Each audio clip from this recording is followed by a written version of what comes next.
Hi there. Welcome to my new YouTube channel, Teacher Lisa's Native English. I'm Teacher Lisa, and I'm coming to you from the beautiful city of Markham, Ontario, Canada, just north of Toronto. So probably the reason that you have tuned into this channel is because you want to improve your English skills. Probably your speaking skill is the one that you want to improve the most. So if you want to speak more fluently, more confidently, and more natively, you are in the right place. I have taught hundreds and hundreds of students how to do just that over my 9.5 years of teaching English. But when you come to this channel, I want you to feel like you are my only student and that I am your personal ESL teacher. So before we go any further, I'd like you to click below on the subscribe button and click the bell notification as well, so that whenever I upload a new video, you are notified. I don't want you to miss anything. Feel free to tell your friends and your family about my channel as well. Anyone you know who wants to improve his or her English. So I'm going to start with a series of lessons about idioms. Idioms are those funny things that you cannot translate word for word to find the meaning of. You can't find them in a regular dictionary. You have to learn the meaning of the phrase itself. So idioms are an important part of the English language and other languages too. So I want to teach you idioms not only for you to use them in your conversation, but also for you to be able to understand them when other people use them in conversations with you, especially native speaking people. So that's what we're going to do. I'm going to teach you 200 common useful idioms in 20 days. Does that sound good to you? I'm going to give you 10 idioms a day on a topic I'm going to teach you, but it's up to you to learn them. And how do you learn something? You can't hear it once and expect to remember it. You have to review, you have to use in order to remember. So review plus use equals remember. So you have a responsibility to learn, and my responsibility is to help you do that. So we're going to start with a lesson about animal idioms, or idioms about animals. So let's get started. So the first idiom about animals, we'll look at large animals first, is the elephant in the room. When there is an elephant in the room, it means that there is a situation or a problem that everybody knows about, everybody in the room knows about, but nobody wants to talk about it because it might start a problem or a bad situation. Let me give you an example. Let's say you have a family party. Frequently you have family parties, and at every single party, there is a family member who drinks a little too much and gets drunk and causes a lot of problems at the party. And it happens every time. So this person comes to every party. Of course, you can't not invite them, but everybody knows that the possibility of this person getting drunk at the party is probably pretty high. But nobody wants to confront this person. Nobody wants to talk to him or her about the problem. So that's the elephant in the room. Everybody knows about this situation, but nobody wants to talk about it. Everybody is afraid of it. So that's the elephant in the room. Number 2, a one-trick pony. A one-trick pony is a way that you would describe somebody who doesn't really have a lot of abilities at a lot of different things. They only know how to do one thing. So I don't know, maybe you think of it, a professional athlete, maybe a baseball player, and that's all he knows how to do is play baseball. He doesn't have any business on the side or any other interests. He only knows how to play baseball. So you could describe that person as a one-trick pony, somebody who only knows how to do one thing, not a lot of qualities, not a lot of abilities, just one thing they know how to do. Number 3, the lion's share. If somebody has the lion's share of something, they have the majority, the largest portion of something.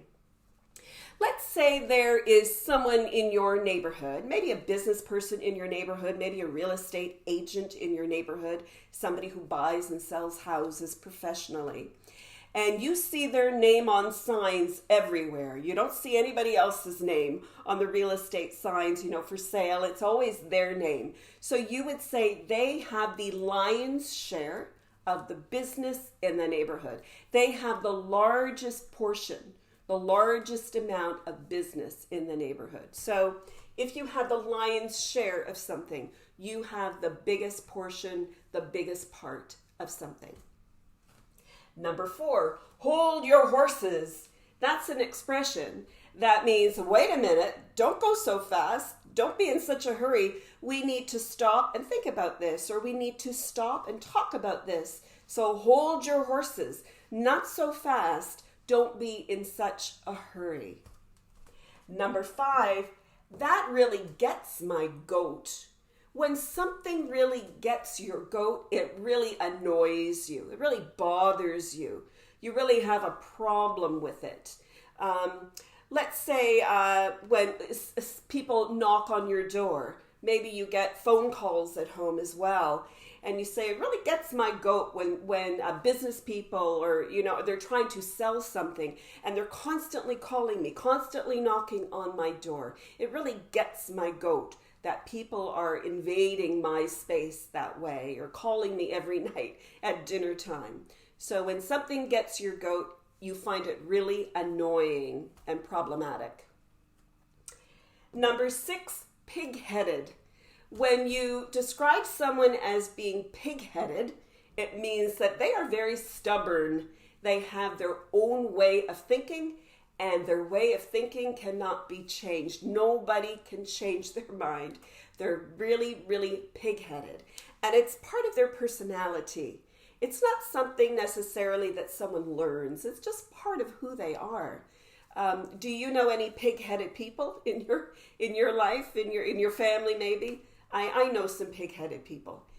So that's a way to describe someone who is really, really stubborn as part of their nature and part of their personality.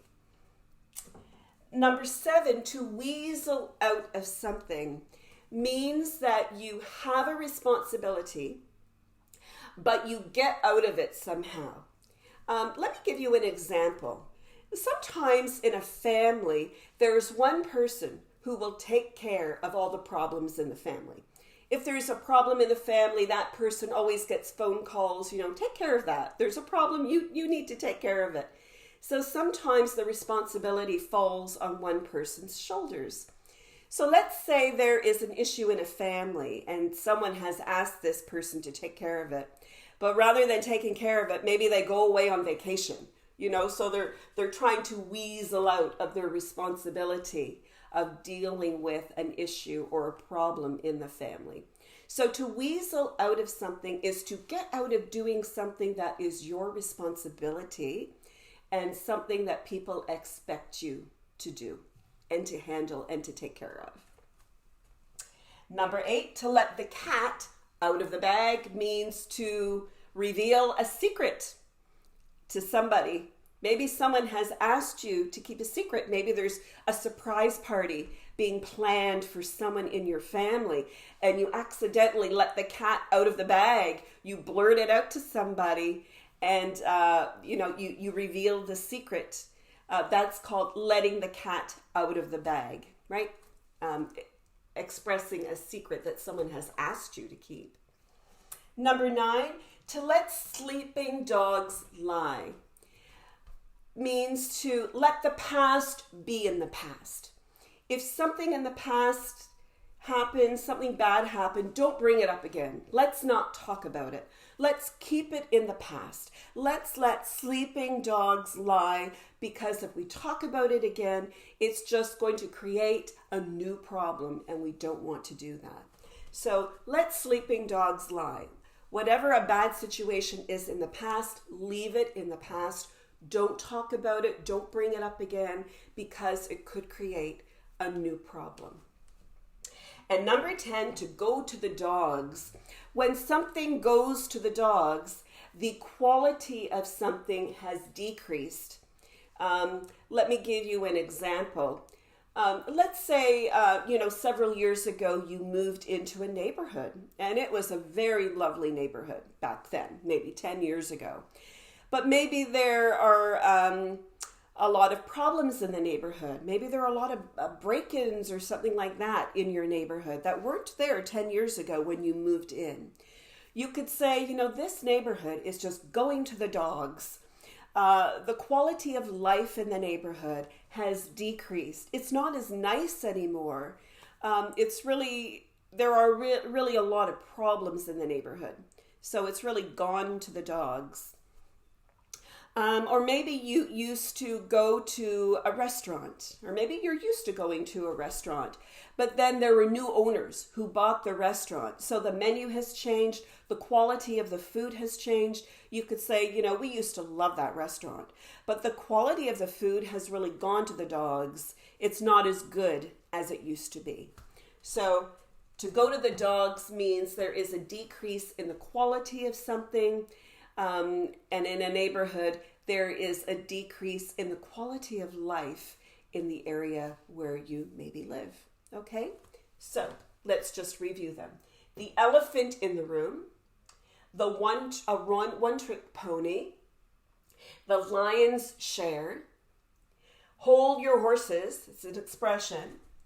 That really gets my goat, that's an expression again. Someone's pig-headed, this is an adjective.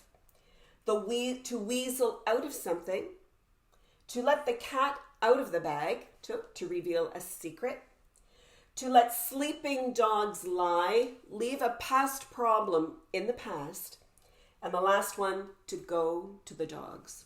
So those are your first 10 idioms in this series of 200 idioms in 20 days. I'm going to put some notes at the bottom of this video.